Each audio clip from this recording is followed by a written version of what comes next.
I had a massive breakthrough on group coaching today because we were talking to somebody about coaching, and I said, isn't it wild how you really can't get to the stage where you can help other people until you help yourself get through the thing you're trying to help them with? And that was a massive breakthrough for me, because I think one of the reasons the inner self-work is so important is because you're essentially always competing with the stuff that used to scare you in the past, and it's affecting you today more than you realize. We are all afraid of failure or success, and we're all stuck in this little comfort zone. We don't want to be a failure in the eyes of our peers, but we also don't want to be so successful that we get ostracized from them. Next Level Nation today for episode number 2000, and I think I messed up the number, 74. The things that used to, and this is in quotes, keep you safe, are now holding you back. We had a wonderful connection session for group coaching, and a connection session is different. We don't come with anything. People ask questions, and we dive into answers, and it's this beautiful back and forth, and just kind of it's kind of a freestyle, which is wonderful. And what we realized was there's somebody in the group that wants to be more successful, and they want to have their own little coaching thing. And the reason they're struggling with this coaching thing is because they haven't worked through the stuff that they're going to help other people with yet. They're helping people with self-awareness, self-belief, self-worth, understanding themselves, and connecting how understanding yourself affects everything in your life. But they have yet, and I love this person, so I'm not saying this in a negative way, and if you're listening, I love you. They haven't figured that part out about themselves yet, which is stopping them from growing to the stage that they need to. And I said something in group coaching.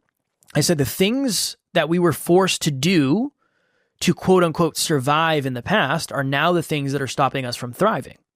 And this is why the work is so important, because it's not going to circumstantially change.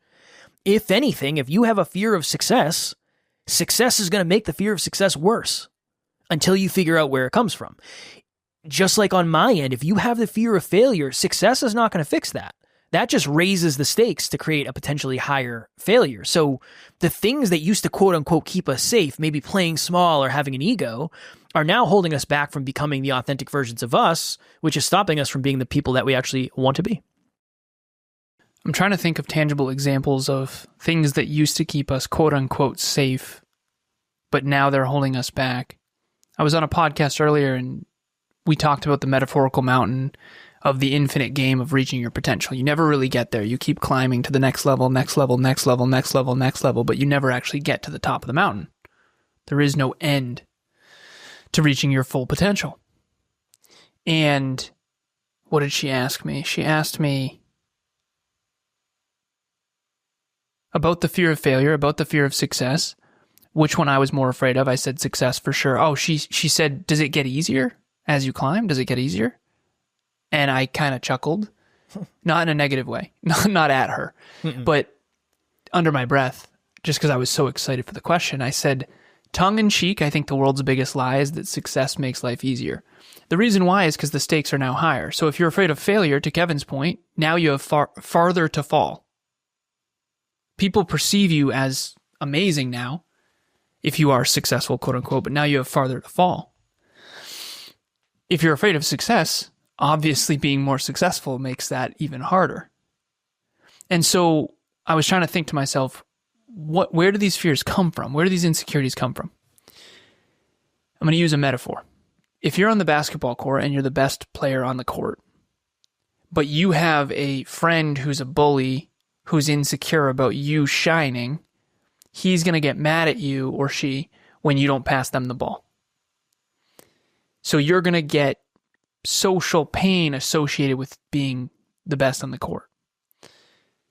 If you're terrible and you cause the team to lose the game, you might get bullied and shit on for that too. And I think a lot of our stuff growing up just comes down to whatever you were shit on for. Were you shit on for not being enough? Were you shit on for being too much? Were you shit on being different? For being different? Being different. That's gotta be. I'm trying to figure out too the whole real world, social world thing. I think the majority of our bottlenecks come down to whatever caused us the most pain in the past. For sure. It makes sense. Imagine if all of the pain you had when you were younger was being different. Now today you're convinced that you have to fit in with everybody, but that's stopping you from being you. That cycle just will continue to happen. And it will perpetuate and perpetuate and perpetuate because you feel it's like they have the quote, the devil you know is better than the devil you don't. That we could say the pain that you know is better than the pain that you don't, whatever. It's almost like it's more comfortable staying safe and not risking any pain than it is getting all the pleasure of being, or whatever it is, of doing the thing that you want to do so deeply. Because if you've never experienced it, you don't know how good it actually feels. You know how bad it feels in the opposite direction. You don't know how good it feels in the direction you want to move in. And I think until you do it, but that's the problem, is the first time you go against what used to keep you safe, it might go wrong. But if you never do it, you'll never develop the skills to actually face that. And you're always going to be stuck in this cage for the rest of your life, and nobody wants to live there. You have to have a moment of courage. Same, I was thinking of what's a concrete example of this? I was on today with 2 clients, and one of these clients unfortunately had some circumstances where their job is letting them go and they have to go find another job, and they're like, I don't know if I'm going to be able to do this podcast thing anymore. And I was like, okay, what do you want this meeting to be? Do you want me to give you 5 reasons you should continue? Do you want me to take it out back with you and shoot it? What do you want? What? And that's actually what I said. I have a very good relationship with these clients. What do you actually want to happen here? Old Kevin, the thing that kept me safe for a long time, was just saving people. Like, well, no, we'll lower the price and I'll do all the work myself so you can keep doing this because I know how much it means to you. That can get you to a certain point, and that got us a lot of clients, and it kept us a lot of clients, and I built really good relationships with awesome people. Yep. That's holding us back now. Yeah, in the beginning, that's actually necessary because people don't know you, and you don't have, and you have free time. Yes. There's no more free time left. We can't do that anymore. Yeah. And that's somewhat of a concrete example. I think the other thing is, if you're somebody who's really good at stuff, and when you were younger, every time you shined, you got villainized. Now, your success is reliant upon you shining. And if you don't shine, people aren't going to know how good you are at the thing. And that's a whole nother. So any, real quick, sorry, I'm fired up tonight. I'm also cooked. Like I have not eaten all day. I exercised at 6:30 and I haven't eaten. It's 8 o'clock in the evening. I haven't eaten. Not good for bodybuilding. Terrible idea. Good, but for some reason, calories, though. It's good for burning muscle abs too. Coming in. Maybe. I was going to say something that I kind of forgot, but this was what it was. What? I got you. Kind of forgot. The opposite, to Alan's point, the opposite direction of what kept you safe is probably now going to help you thrive. You've evolved, you've grown. Those people that you had to stay safe from, their judgment, their anger, whatever it is, hopefully aren't in the picture to the degree they once were. And hopefully they don't have control over you like they once did. I hope. I'm not saying, unfortunately, that's not the case for everybody, but. Huge breakthrough. Yeah. And I'm going to ask you a question after this. Okay. Which is, what caused you the most pain growing up that now might be holding you back? I don't know if it's the most pain, but it's a lot. Challenging other people's thinking caused me a lot of pain growing up. And that's now what I do for a living. As a business coach, I'm a supportive business coach on one side of the coin, and on the other side of the coin, I have to challenge your unintelligent decision making. I have to challenge people's thinking. I have to get them to think differently. This podcast, same deal. That makes a lot of sense why certain speeches or podcast episodes or group coaching sessions are so hard for me, because in the past, when I challenged certain people from my past's thinking, I would be treated very, very, very poorly. And the irrationality of some of the people growing up, I would challenge it.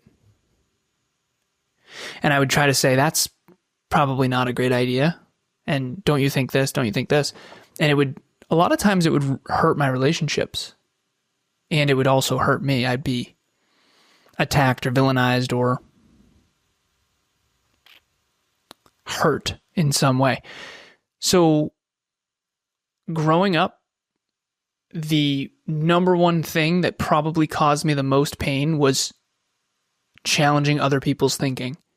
And now, paradoxically, that's what I do for a living, which I do think is why I've had to grow so much in social courage and vulnerability. Because for me, it's very vulnerable to challenge people's thinking. But I need to do it if I'm going to be a great leader and a great coach. I have to. So for you, what was yours? But I hope that's a good metaphor for everybody. I think it is. Not being smart enough. I really think that was mine. And strangely, although I had a lot of friends, I think there was always a piece of me that felt alone. Even like when I was around people, I always felt kind of alone. Always. So one, not feeling smart enough. So mine was challenging people's thinking, and yours was not feeling smart enough. There's got to be something there. That's fascinating. I would say one of the most constructive things that has happened is I just admit that I'm not smart enough. That. Yeah. And you admit that when you challenge some people's thinking, they're going to villainize you. Yeah. I'm grateful you didn't. You have in the past at times, but never really. That puts you down. There's something I came at you with, for lack of better phrasing, not long ago, and I thought that was going to go horribly wrong. Oh, it's terrible. Yeah, it wasn't fun. Way better than I thought. Well, many people have come to me and talked to me about how much Kevin's grown since then. No, but I've gotten a triangle of feedback that is, whoa, Kevin's on fire. Well, I came at him with some shit, and he rose to the fucking occasion. I think it's hard to get feedback about you that you're already insecure about. But again, I think the insecurity piece, I was on a podcast recently and they were talking about like fear chasing. It was about building mental resilience. And I said it like 7 times. And I said, I'm going to sound like a broken record. I know. You got to do something every day that scares you. And they're like, is that the habit you'd recommend? Yes, that is the fucking habit. Every day. Just do a little something. Just a little something. Nothing crazy. I'm not bungee jumping every day. Do a little something scary. That's it. What did you do today that was scary?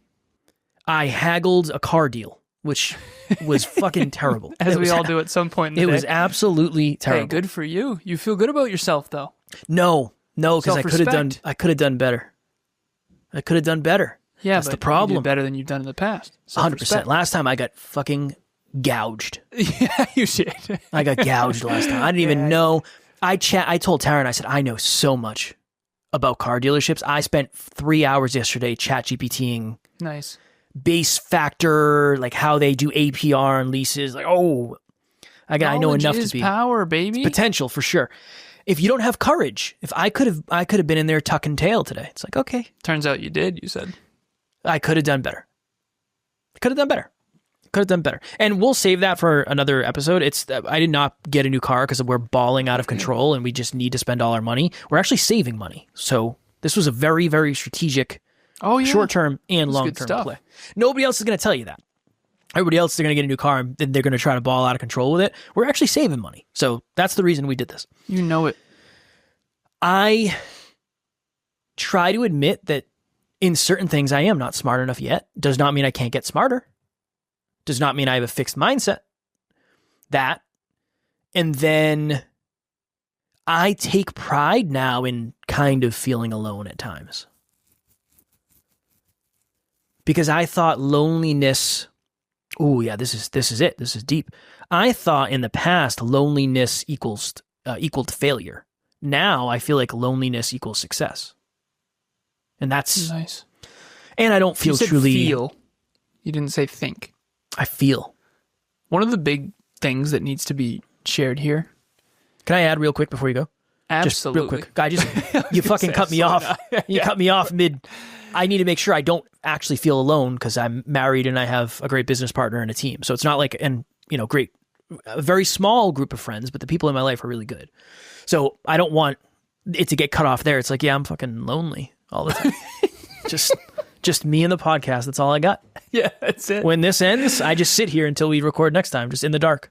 By himself in his new BMW. Yes. All right. What the hell was I going to say though? You're going to say something about something that needs to be said. Nice. That's it. I know. Hold on. Something that needs to be said. It was yes. Nice. Intellectual thinking versus feeling. Oh, yeah. What I've come to understand about myself and others is that you can intellectually understand something without overcoming it emotionally. I can intellectually understand that I'm not saying anything offensive to anybody on this podcast right now. But there are certain times after a group coaching session, for example, where I feel very vulnerable about what I shared. Even though intellectually I know I did nothing but try to help people, and most likely everything's fine. Emotionally, it doesn't feel fine. And I think that that's the hard part. How do you know when you're rational, and how do you know when you're irrational? And we had a 3-person group coaching experience review right after the group coaching session with me, you, and Amy. For those of you who don't know Amy Lennius, she's the assistant coach for group coaching. We were talking feedback. Was that too much? Was that off? What do you think? I'm trying to figure out how do you know when to get better when you're filtering everything through an insecurity? That is so fucking difficult.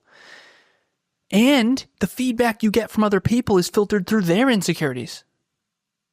Because Kev will say something that Amy and I think sounds arrogant, and then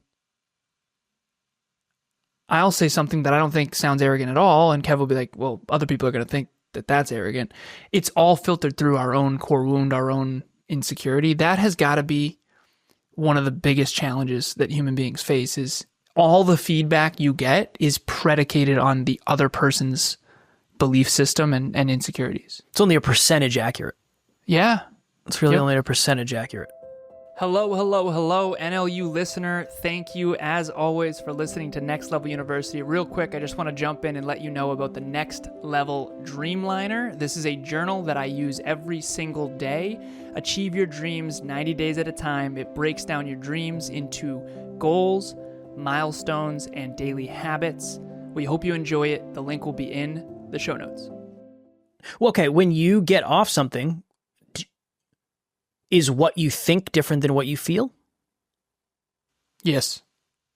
Always? Always. I thought that was really valuable. I know that was really valuable. I don't even think it. I'm certain. But it feels, was I too much? Did I reveal too much? Okay, we recorded it. Will the other members understand out of context? Did I set the stage well? Are they going to hate me? And again, none of that's rational, but that's what our brain does. I think all of us have one of two really big insecurities. I think we're either insecure socially or insecure competence-wise. You're afraid to not be smart enough. I don't have that at all, brother. And I even me saying that, you know what I do have a fear of? Saying it. Yeah, well, I don't have that at all. Dude, for anyone out there watching or listening, I'm going to bring you into my brain for a second. My brain said, not at fucking all. Not even a little bit. If anything, I'm afraid to be too much smarter than other people. You know what I'm really afraid of? Saying it. You're not allowed to say that. Socially, that's what a dingus. It's not safe to say that I'm smarter than you. I am, and I know it, and you know it, and everyone else fucking knows it, but you're not allowed to say it. Socially, that is completely, what I just said is so vulnerable. That feels terrible, what I just said. Even though intellectually it's definitely accurate. But that doesn't matter. People don't care about accuracy. They care about feelings. And it's like, oh, you think Kevin's dumb? That's not what I said. Yeah. Right? I can hear the thoughts of people. Oh, wow, what an asshole. Yeah, but that's the hard thing is like, well, if I'm okay with it, everybody else has to be too. Well, or everybody else care about their intelligence, they're going to think I'm shitting on you. I would say I completely understand because I was once and still am somewhat insecure about my intelligence, but there's a big difference between an insecurity and a work in progress. And a work in progress is an effort. It requires effort. It requires courage. It requires doing the hard work and being afraid and potentially failing. And insecurity is just something you're insecure about. And it's never going to be a work in progress until you start. And this is the hard question to ask. If you really sat down, like seriously, let's fucking do this. Let's sit down and say, okay, do I actually know everything I need to actually get to the level of success I want?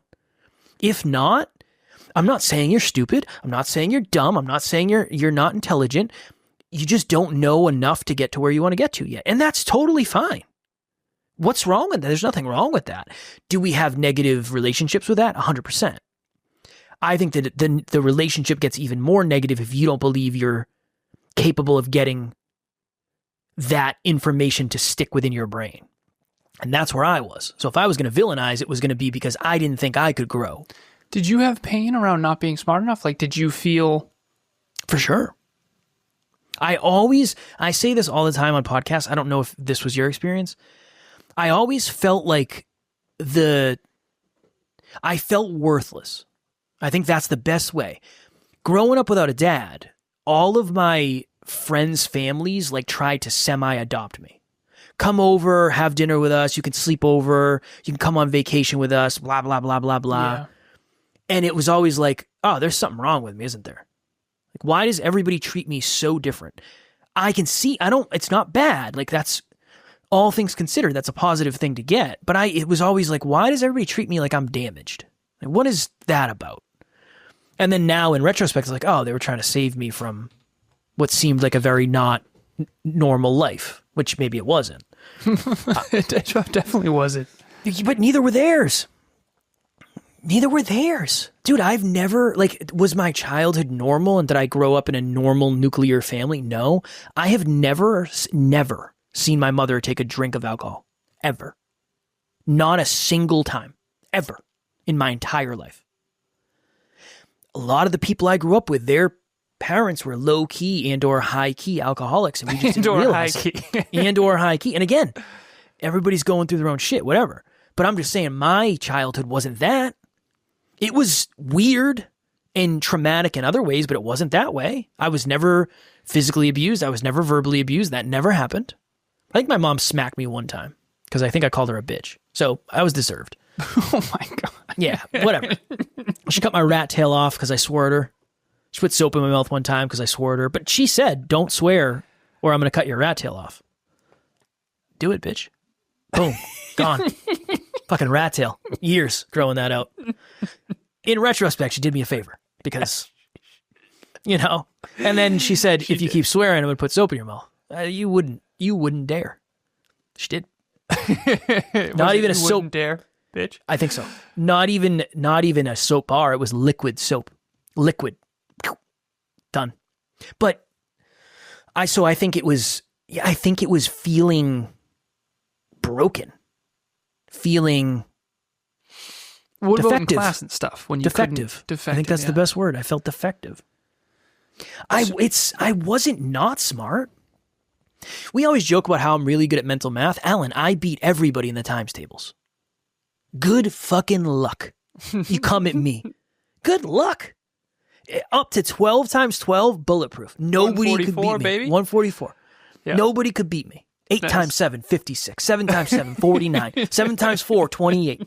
11 times 4, 44. No, it was like... Did you struggle to get... Here's the thing, too, and I know we got to jump. Also, I know it's not a flex to know basic math, so just give me a break on that. Let me feel myself for a minute. It's great. It's awesome. Alan has bedtime, so we have to get off here soon.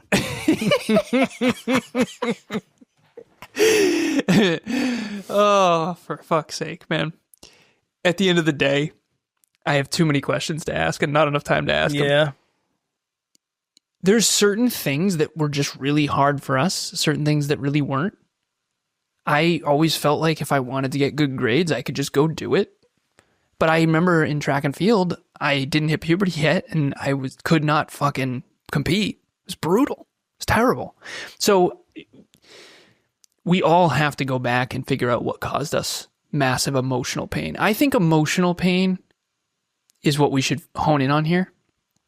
Physical pain too, but physically being bullied happened, but it was the emotional pain afterwards of worthlessness and the feelings that come with it that I think really fuck with us. And I have been working in therapy now for, it is very powerful. I don't even know if I fully get how it works so well, but you totally, you're just not that insecure anymore. Again, the group coaching session after it, I felt insecure. I was like, was I too much? My insecurity is being too much, too intelligent, too intense. The podcaster I was on earlier, her name was Cheryl. She said, your one word, the word that comes up for me, tenacity. Unbelievable. I was like, thank you so much. I feel so seen right now. She said, you got so much in there. Oh my God, fuck yeah. And I was like, most people think that's a bad thing. She's like, really? Oh no, that's really good. You got to dial that up on this podcast. I was like, fuck yeah, this is going to be awesome. It was such a good interview. But at the end of the day, I'm so afraid to be too much, too intense, too smart, too driven. You work too much. You think too much. You think too little and you don't work. You're fucking lazy. It's not my fault you're too little. All of this comes down. I just showed that off on purpose, by the way. Okay. I'm not actually triggered or mad. I just need people to understand the whole world's going to tell you too much, too little, too smart, not smart enough, too short, too ugly, too much, too big a butt, too small a butt, too skinny, fuck all that, man. Oh, it's so annoying. Somebody reached out to me the other day. They said, hey, can I ask you a question? And I said, yeah. And they said, how do you get over an insecurity that you just can't change? And I was like, can you give me context to what it is? Just because it helps. If not, it's totally fine. But if you feel comfortable, please do. This person said, I think it was like wide set. The way my bone structure is, I'm never going to have the hourglass. Right? I'm never going to have the hourglass. And I said, one, I think you mourn the loss of the love of certain people just immediately. Because there are some people that you're just not their cup of tea. And that you're never going to be. And you're never going to get attention. And you're never going to get significance from them, and you're never going to be enough for them. That's one.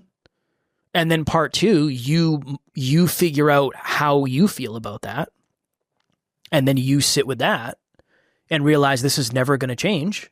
So the only thing that can change is your relationship with it. And the reason this person asked me is because the whole being short thing. Like, I'm not excited about it. No, no. Being short as a man sucked. Before I hit puberty, it was terrible. Yeah. I'm 6'2" now. It's way better. It's not great. Yeah, no, it's not. But it's not great.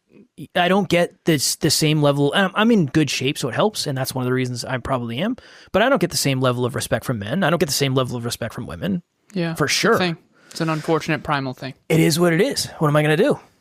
Are you doing all you can with all you have, and what's your relationship with it? That's exactly it. Well, I need another 7,000 so I can go down to a foreign country and get the shin extension surgery. That's the truth is that wouldn't actually change anything. Let's see. Let's try it. See. Try and see. What's 7,000 amongst friends? Yeah. Yeah. So you're it. Next level lesson. No. Next level lesson. What's your relation? Dude, I used to be insecure about a lot of things. You can totally overcome insecurities. 100%. Never fully. They'll always be there, but they get so much better. You can make better friends with them. Yeah. You can lessen. What's an insecurity? I'm really tall. I used to be really tall and lanky. Super lanky. I still, when I get too lean, I still feel a little tall and lanky. But it's way better than it used to be. I remember one time you were like, yeah, dude, I'm really insecure about my nose. And I was like, what are you talking about? What do you mean? Like, I broke my nose, a little crooked. It's like, okay, what? I've never noticed that. I've looked at you for thousands of hours, an uncomfortable amount of time. Never noticed. Lost my symmetry. It's right Never there. noticed. Yeah, dude, that It used to bother me a ton. I know. A ton. It doesn't bother me at all anymore. I never even think about it anymore. And again, it was a traumatic incident. I broke it bad. It was on the other side of my face during graduation. My master's program? Or no, bachelor's. That was not only physically painful, but emotionally painful. I had a graduation party with my nose on the other side of my face, all the pictures. Mm-mm. But at the end of the day, you can heal from that stuff. You really can. It doesn't affect me. I would say not never, but it would 1/100th of what it used to. Exposure therapy, little by little. One of the best things about having a podcast that is so often and is on video is I don't even really see myself anymore. I started doing my hair again because I was like, yeah, I feel better about myself when I feel like I look good. But like when I've had a rash on my face, I've got the strongest stuff possible. Now it's going away. But like that was a long time of me thinking, is this person going to think I have some sort of like skin condition or it's contagious or whatever? Like but we've been on video so often. When people say like, hey, can we take a picture? I don't even think twice about it anymore. I was at the car dealership today and I was haggling and they're like, all right, cool. Yeah, just will you give the guy a 5-star review? It's like, deal, 100%. Pulled out my camera. John, get in the fucking picture. I'm going to leave a 5-star review. Let's take a picture. Didn't even think of it because that's normal now. So eventually weird things can become normal. Just like when you're younger, things that become normal aren't good for you. I think as you get older and you evolve and you work through the shit, the things that become normal are really good for you and they're really good for your growth. And that would be my next level lesson. What's your next level lesson before we get out? It's when you're super insecure about something, it stops you from taking action and stops you from your dreams and your goals. It's so insecurity holds everyone back. To what extent is a different story, but identifying your insecurities and having the courage to overcome them has got to be one of the absolute fundamentals for success. All right. Next Level Nation, one of the other fundamentals for success is community. You have heard us talk about this time in and time out. We talk about it all the time over this 75 episodes. If you're looking for a group of like-minded people who are into growth, into conversations like this, it's not weird to talk about this shit in our Facebook group, Next Level Nation. We'll have the link below. We would love to have you there. If you're feeling lonely in your journey, you don't have to be. I think you can make a choice. You can make a choice to be courageous and join the group. We'd love to have you. Book club. Boom. Reset by Dan Heath. Next Level Books with Next Level People. Book club is a private setting every single Saturday at 12:30 p.m. Eastern Standard Time. If you want more accountability to read books, we have... Wait for it. Drum roll, please. Hold on. Drum roll, please. Come on. Long drum roll. Very long drum roll. Here we go. Longest you've ever heard. We have, in book club, 50 people. There are 50 individuals in the Next Level Book Club. We've been doing this for 4 years. We've read 20 books. Get on the train. You will be far, far, far more aware, self-aware, others, the world, great books.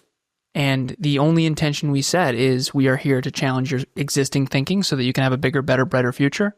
I hope you join book club. It's totally free. Boom.